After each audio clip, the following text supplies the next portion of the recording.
గ్రామీణ ప్రాంత ప్రజలకు అదేవిధంగా ప్రతి పౌరుడు ఉపయోగించుకునేటువంటి ఆర్టీసీ సంస్థలో కొన్ని రిఫార్మ్స్ తీసుకొచ్చే భాగంగా పెరుగుతున్నటువంటి సాంకేతికతను ఆధారంగా చేసుకొని ఐటీ మిషన్స్ అంటే క్రెడిట్ కార్డు కానీ లేదా ఇతరత్ర ఏదైతే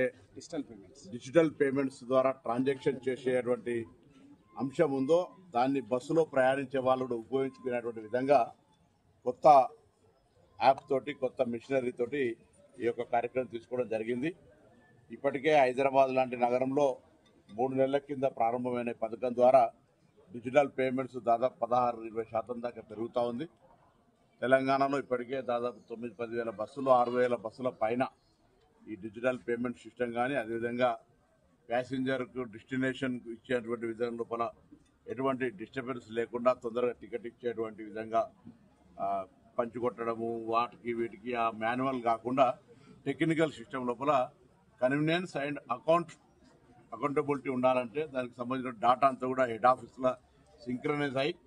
ఎప్పటికప్పుడు బస్సులో ఎంతమంది ప్యాసింజర్స్ ఉన్నారు, ఎక్కడి దాకా వెళ్తా ఉన్నారు, రెవెన్యూ ఏంది అనేది అంతా కూడా